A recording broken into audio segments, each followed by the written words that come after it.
Hey everyone, hope you're doing well. So, I was thinking about something super interesting today and thought it would be cool to chat about it. You know how everyone has different ways of seeing and understanding the world, right? Well, that's because of these things called psychological perspectives. Basically, they're like different lenses through which we can look at human behavior and mental processes. First off, there's the psychodynamic perspective. This one's pretty classic and was founded by Freud. Imagine that your mind is like an iceberg. The conscious part is just the tip above water, and below the surface is this massive unconscious part that really drives a lot of your behavior. Freud thought a lot of our actions are influenced by childhood experiences and unconscious desires. It's pretty deep and sometimes a bit controversial, but super fascinating. Freud believed that unresolved conflicts from childhood could manifest in adulthood, shaping personality and behavior in profound ways. He also introduced concepts like the ID, ego, and superego, which are different parts of our psyche in constant interaction. The ID is all about primal desires, the ego deals with reality, and the superego is our moral compass. It's like having an angel and a devil on your shoulders, with you trying to balance them. Moving on, we've got the behavioral perspective. This one is a bit more straightforward and focuses on observable behaviors. It's all about learning from the environment. Like if you do something and get rewarded, you're more likely to do it again. It's kind of like training a dog, but for humans. Pavlov and his dogs with the whole bell and salivation thing are a big part of this.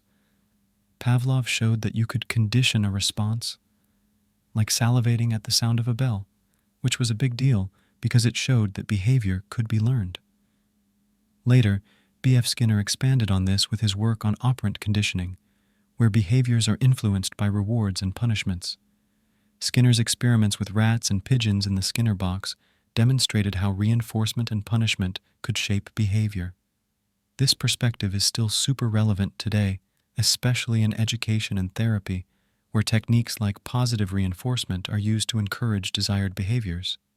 Next, there's the cognitive perspective. This one dives into the mental processes we use every day, like thinking, memory, and problem solving. It's like the brain is a super complex computer processing tons of information.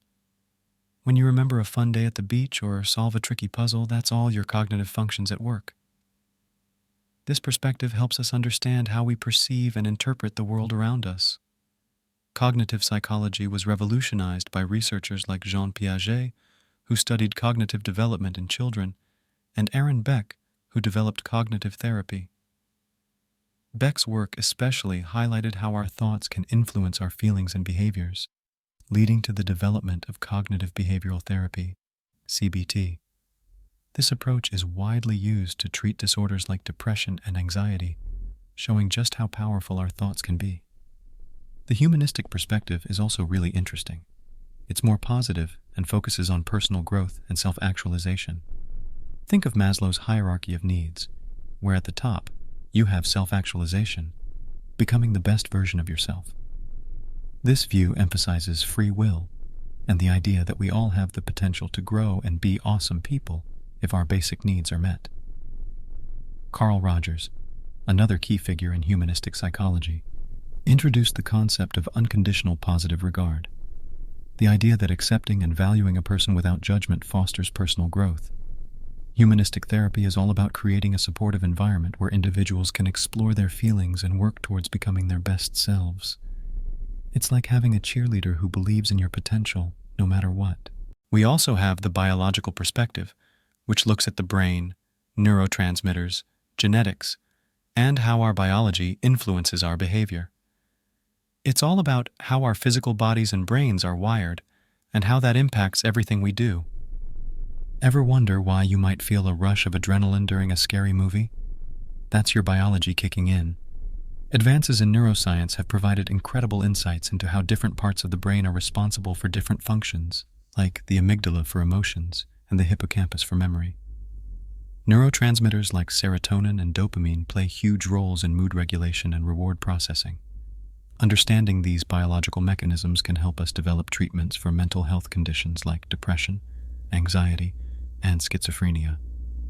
For instance, medications that alter neurotransmitter levels can significantly improve symptoms for many people, highlighting the intricate connection between our biology and our mental health. And lastly, the sociocultural perspective. This one's about how our culture and society influence our behavior and thinking. It's amazing to see how different cultural backgrounds can lead to different ways of seeing the world. It's why people from different parts of the world might have such varied traditions, beliefs, and behaviors. Social psychologists study how group dynamics, social norms, and cultural expectations shape our actions and thoughts. For example, concepts like individualism versus collectivism explain how people from Western cultures often value independence and personal achievement, while those from Eastern cultures may prioritize community and family harmony. This perspective helps us appreciate the diversity of human experience and the powerful role that social context plays in shaping who we are. So yeah, those are a few psychological perspectives that give us different ways to understand human behavior. It's pretty cool how each one can offer insights into why we do what we do. And I just love how it shows that there's no one right way to look at things. It's all about different pieces of the puzzle coming together. Each perspective brings something unique to the table, and by considering them all, we get a richer, more complete picture of human psychology.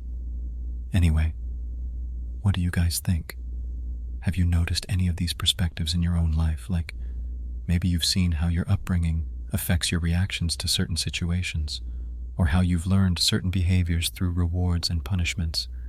Or maybe you've had those moments where changing your thought patterns made a huge difference in how you felt.